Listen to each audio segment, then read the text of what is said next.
Okay. Good morning. We're on lesson 199 of a workbook of A Course in Miracles.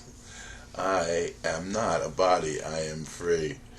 And I've had some company for a little while, so I'm doing these lessons on a laptop in my room, and you get sort of used to the technology that you're doing something with, and then when you change it, it takes a moment to sort of realign yourself with the new technology, and that's a bit of the problem I've been having. Is learning to get, because these programs don't work the same on my laptop as they do on my desktop. So it's taken me a moment longer to do this, and I'm sort of out of my routine, which isn't necessarily bad. It's just it was a way, in a sense, this has been a way, it talks about this in the lessons. Doing these lessons has been a way, and something around which my day has been organized. And when I got out of the routine, all of a sudden, there was this sense of disorganization because it wasn't happening in the sequence that I normally did the lessons in, and it took me a moment to, I don't know how to say it, adjust to doing them in this way without sort of, how should I say it, without the routine I had gotten into. So while I still do read the lessons at night before I go to bed, and then again in the morning, I don't do them first thing in the morning because it's because I have company around and see what's going on in the house and get everything organized for the day, and then sit down and do it. But there's this sense of there is a sense of commitment, and that I've agreed to do these, and so there's this this underlying thought within me all the time, every morning, that it's something I need to do and something that I need to take care of. And so while I may not be a body, I am free. The freedom comes from fulfilling my function, and obviously this must be part of my function. And it really does make me laugh because I can't do these lessons. I can't do the lessons for you because it isn't in the doing of the lessons that you have the experiences that are in line with the theoretical framework that the text is offering us. And today's lesson, I am not a body, I am free, is an important one, because it makes when we recognize that we're not a body, we can likewise recognize what our reality is, as opposed to what the dream of space and time has us thinking our reality is. And the dream of space and time is unlike reality in every way. And yet, as this says today, it is essential for your progress in this course that you accept today's idea and hold it very dear. And many of you who have been at it for a while do come to hold the idea that you're not a body, but you are free very dear, because freedom must be impossible as long as you perceive yourself as your body as yourself, not yourself as a body, but your body as yourself. As long as you're confused in your idea as to what you are as a self, as opposed to what the body is, then it's very difficult to come to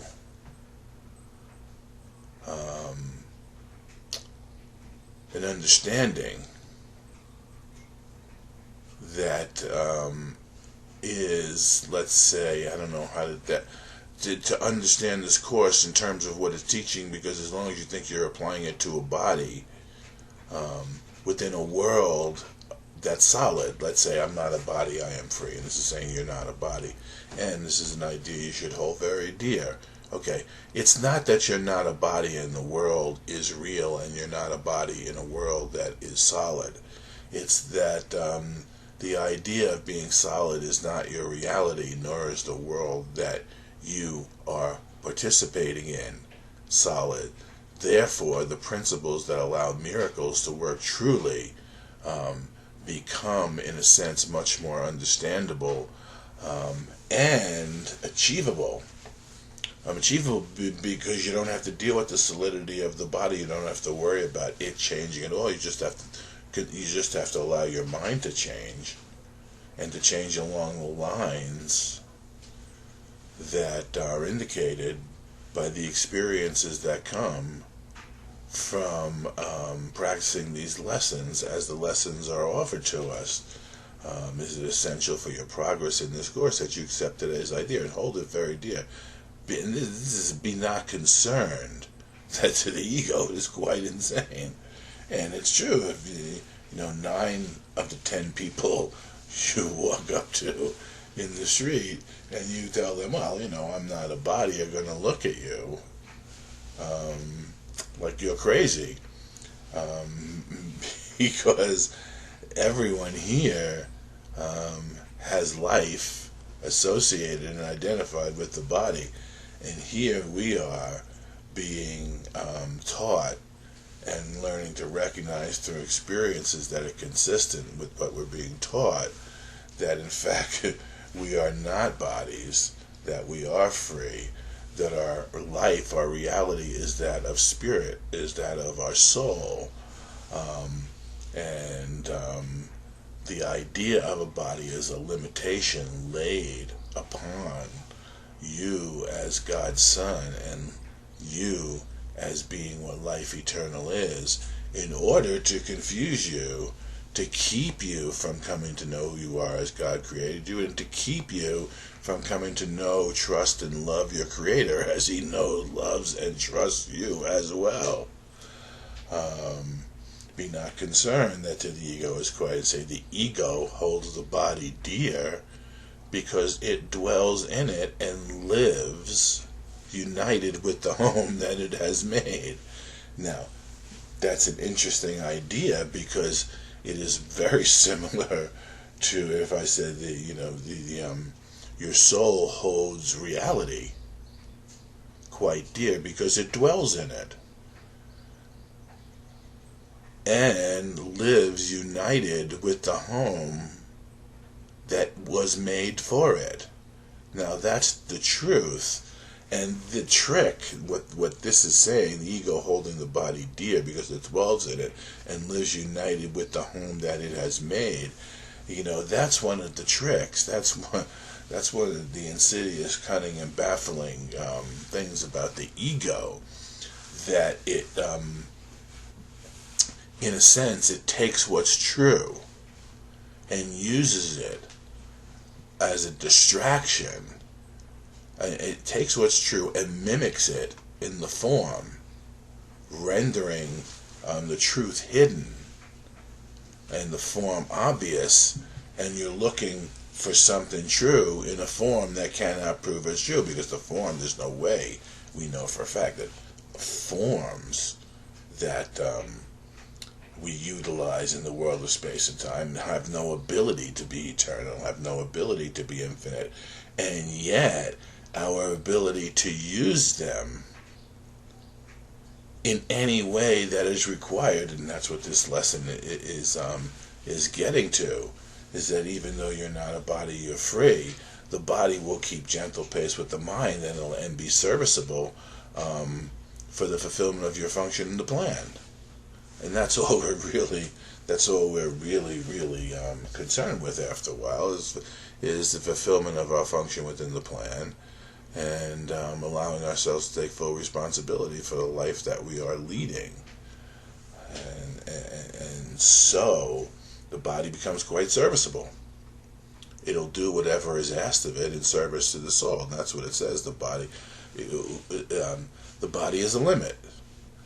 Who would seek for freedom in a body looks for it where it cannot be found. The mind can be made free when it no longer sees itself as a body, of course, firmly tied to it and sheltered by its presence. If this were true, the mind would be vulnerable itself. And as I read that, it's just like in my mind, there's this vision of what we are as not bodies, as what we are as real. And for a second,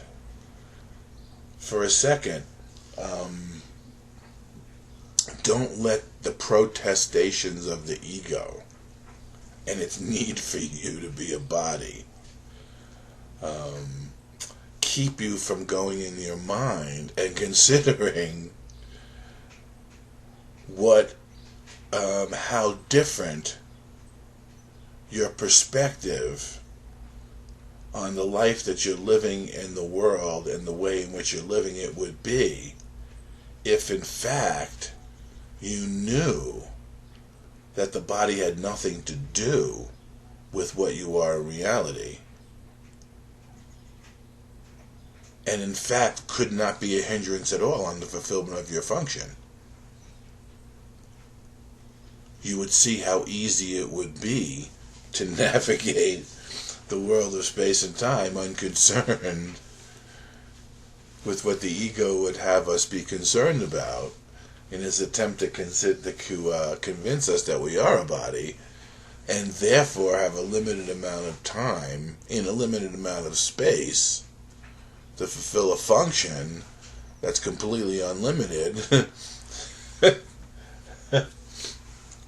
and in fact eternal. There's no way the two fit together. There's no way that the two can be seen together without sort of wondering how that's possible. And yet once you really take a look at what you really are, because you're having these experiences within your mind and your heart that is showing you the truth of who you are. And when you have a true experience of forgiveness, you see how readily what you previously thought was, so you're looking at a situation, you're looking at a scene, you're looking at an event in your life, and you come up, when this talks about here, with a preconceived idea of what's taking place based on the past and what we thought we were in the past. Now, all of a sudden, remove the idea that you're a body from that thinking.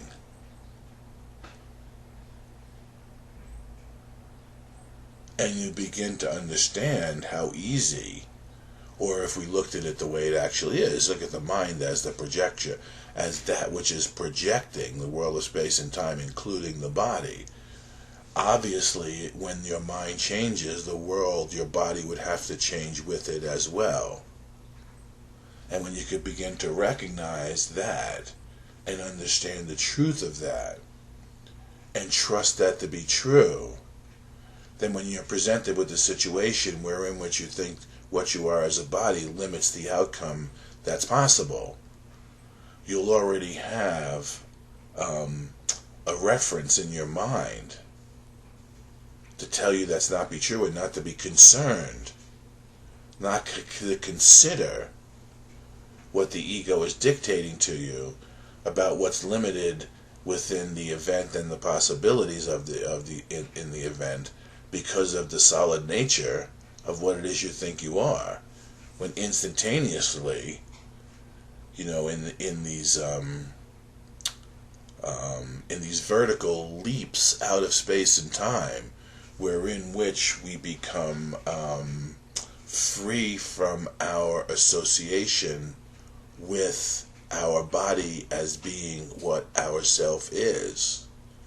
When we step out of that, all of space and time can be rearranged, and we can enter back in with a rearranged body, in that sense, that will work perfectly well in order to fulfill whatever function you find yourself in that situation. You find yourself in that situation to fulfill. This is an interesting line here. The ego holds the body dear because it dwells in it and lives united with the home that it has made.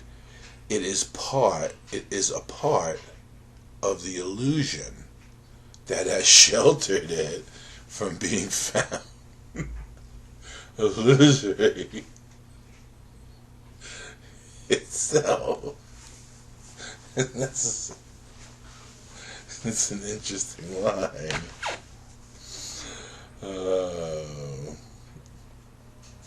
So this is what we're being asked today, and, because we're not bodies, because we are free. Cherish today's idea and practice it today and every day. Make it a part of every practice period you take. There is no thought that will not gain thereby in power to help the world, and none which will not gain an added gifts to you as well. Talk about loaded. It's a good reason to be following the guidance that you're being given in these lessons. If you are in fact dedicated to fulfillment of your function and the salvation of the world as being your responsibility, this gives you every possible motivation you could possibly want here. There is no thought that will not gain thereby in power to help the world. And I'm only here to be truly helpful. And none which will not gain in added gifts to you as well. And we love gifts. We love those added gifts. We sound the call of freedom round the world with this idea. And would you be exempt from the acceptance of the gifts you give? The Holy Spirit is the home of minds that seek freedom. In Him they have found what they have sought, because in Him and in the experiences that come when we join with Him comes the recognition that we are not a body, because we can see what occurs and experience what occurs to free us from the thought that we're bound by the body as we go beyond the laws of the ego, which protect the body and protect the ego, as this says, from being found out to be illusory itself. So if we never question the laws, we have no ability of freeing ourselves from the false nature of the effects that they have when we empower them by allowing them to control us without ever questioning the truth and the reality that they seem to be offering to us. The body's purpose is now, in Him they have found what they have sought. The body's purpose now is unambiguous. And that happens to each and every one of us. Gets to a point in time when we've done these lessons and we've had the experiences where we're set right, we're upset for the right reason, and we're on the road to salvation when we're convinced by the experiences that come from the practice of the principles of the Workbook of A Course in Miracles, and by saying yes to the guidance that comes to us. We're convinced by the nature of the experiences and the joy that we find in our willingness to say yes, as we recognize the power that denial held over us and refuse to pay that price any longer, by no longer denying that we're in denial, but recognizing that by the lessons in the Workbook of A Course in Miracles, we, in a sense, free ourselves from the denial that we've been in by recognizing that we've been in denial and allowing our minds to be utilized in a new way that takes us beyond the denial and allows us to discover the limitations we've placed upon us because we've thought we were a body, and yet we can employ the principles of Spirit, of the Holy Spirit, and the laws of the kingdom to show us for a fact that while for a second we thought we were bodies and condemned to die, we are now being freed as we associate our mind and our thinking and our hearts with the Holy Spirit and the willingness to fulfill our function. which takes us way beyond the scope of the ego and the laws of the body, and places us in the celestial realm where we are perfect. And we understand, we begin to have these experiences of our perfection, and because of the joy that we experience in those moments, and the totality, the wholeness that comes in those moments, where there's no longer the ability to question anything because we are in the recognition of the truth. When we begin to have those types of experience, what happens is the hold that the ego had on our heart and our mind, and the way it wanted us to keep our eyes downward, cast downward without looking up to see what's really going on.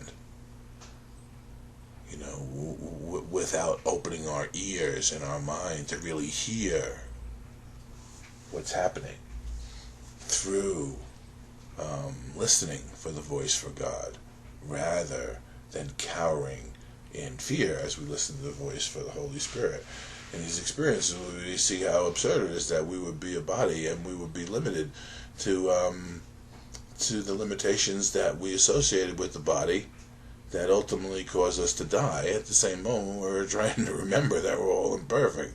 The body never dies because it never lived. It was never born. It's a dream in its entirety. The entire dream is false. It's very difficult, and I understand that, to be told that you're not a body in the midst of a world of space and time, and try to prove to yourself you're not a body while still operating in the world of space and time as if it has a reality and has the ability to contain you. And that's what it is we're leaving and we're passing by, and that's what's being undone in our heart and our mind as we do what these lessons are asked for. Hold, cherish today's idea. Practice it today and every day. Make it part of every practice period you take.